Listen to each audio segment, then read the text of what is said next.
Hi, it's Colin from Edenwood Furniture, and we're here outside the Habitat for Humanity Restore in Orangeville, and we're going in and doing a little shopping, and we're going to hunt for something that we can repurpose and turn into something else. I hope you join me for the rest of the video and watch what we put together. Okay, I'm looking forward to it. All right, let's hope we find something good. Thanks.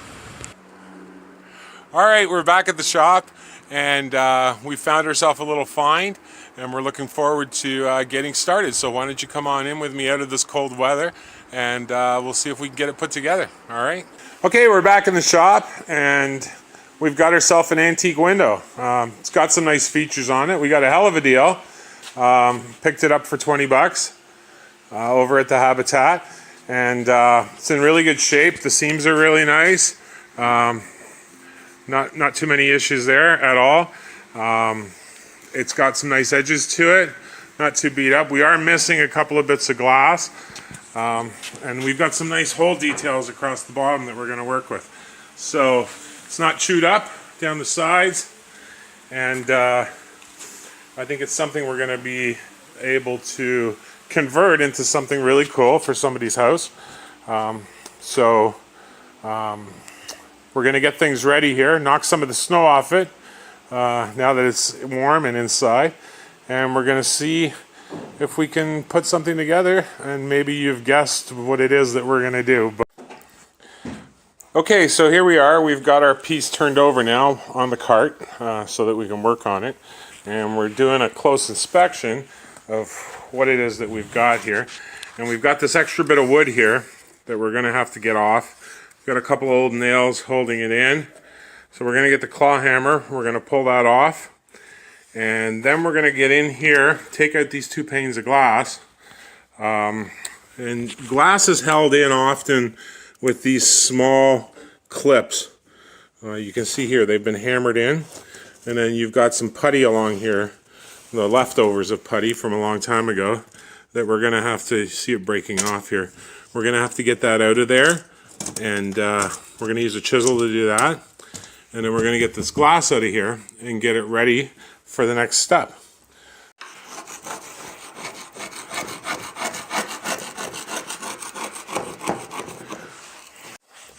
Alright, so here we are. We've got our glass out. We've scraped out the back sides and we flipped it back over. So we got rid of all the gunk around the edges. And now we're going to remove the buttons from the center. Okay, so our buttons are all out. We've got it all cleaned up nice. We've gone in this crack here, and we've pulled out all the old putty that had gone hard. We've shaved down where the buttons joined in, and we're now ready for sanding.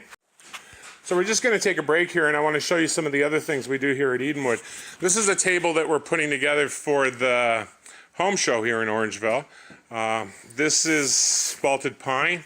The color that you see, the black and the faded colors here, is from water damage that the tree received, and that's what brings a natural color. Now right now it's got a white haze look to it. It's a single piece of live edge that's been cut down the middle with a piece put in the center. Okay, so our table measures 8 feet long and approximately 40 inches wide, maybe 38 in some spots. It's got a gorgeous live edge on it. It's got beautiful color, and we're in the middle of an epoxy process here because pine is soft. What we do is we put 2 coats of epoxy on the top. This is the first coat. We've sanded, and we're going to be doing a second coat. That's why it has that white milky haze to it right now, because we're in the middle of sanding. Later this week we're going to put a second coat on, then we give it a good sand, and then we put a clear coat of lacquer on it, and it'll be ready to go. We'll put a base on it, and it'll be all ready for sale at the home show in Orangeville, which is I think it's the last weekend of March. You'll have to check your calendars. This will be a great deal. If anybody's interested in this table, we're going to be letting it go for $900 at the show. So if you're there on Friday night and you're the first one in the booth, you might be the lucky person to own this table. Anyway, back to our project. So we're going to start the sanding process. And what we need to remember in this situation is less is more. The less you take off, the more patina you keep. And it's a matter of blending in the wood grain with the scattered bits of paint for the look that you really want. So if you're doing this on your own, you want to make sure that you don't get too aggressive with the sander. So we're going to start with an 80 grit bit on the sander, and we're going to show you how quickly this goes.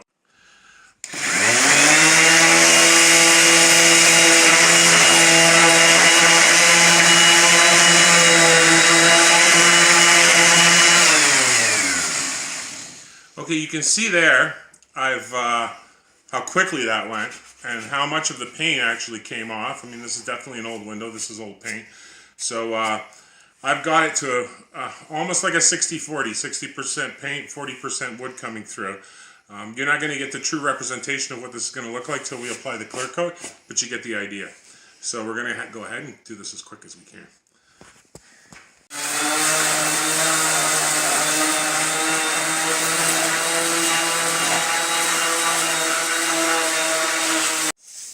Alright, so we're going to get ready for our next step, which is getting a piece cut for the middle.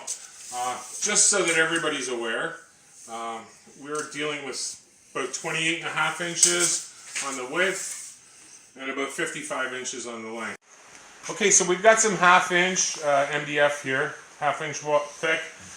There's our measurements, 24 5/8 by 45 1/4. So we're going to go ahead and cut that now. Okay, so often when you're working on a project like this, you're intrigued by some of the things that you find when you take something apart. So I thought it was really cool that we got this little strip of wood that, if you remember earlier, blocked off the holes that were in the window, and it had the word Toronto written in it. So what we've done is we've cleaned that little bit of wood up, and we've taken one of the muntins that we took off, and what we're going to do is put these two together and make ourselves a little chalk shelf to hold the chalk for our chalkboard. Okay, so we've got our little bit of wood there that we made a shelf out of in our mutton. And we're just going to screw it on the bottom here. I've got it centered, and I've brought it up about 1/2 inch. We're just going to put 3 screws in it to hold it on. Okay, we've got our chalkboard in place. We've pre-drilled a couple of holes. And we're just going to put 6 screws in it, and we're going to be ready to go. So here it is, our finished product. Turned out quite nice. We're quite happy with it. So we kept our holes, that little scrap bit of wood stuck to the front, and then we used our leftover piece with the Toronto stamp in it for our chalkboard. For our chalk holder. So turned out really nice. So if you're interested, this piece is for sale. You give us an email at edenwoodfurniture@hotmail.com or message us through our Facebook page, and we'd be happy to hook you up with this piece. We're going to let it go because this is our first video and we're looking to promote what we do. We're going to let it go for $125. So the first person that emails us and works it out with Amanda, our office manager, will have this in their home. So thank you for your time. I hope you learned a little bit. I hope I educated you a little bit on what we do here at Edenwood. This was a simple project. But we are experts in reclaimed wood, live edge. We do home installs and renovations, and we love doing barn board walls and basements and that kind of thing. So give us a shout. We'd be more than happy to give you a free quote. And we hope to see you at the home show. And remember, we've got this beautiful pine epoxy table available at the home show. And in our next video, I might let you see what the legs are going to look like, so you'll have a good idea what it's going to be like if you pop in that Friday. So thanks again. It's been fun doing this. You're going to see lots more videos from us, and we're looking forward to hearing your comments. So give us a shout. Take care.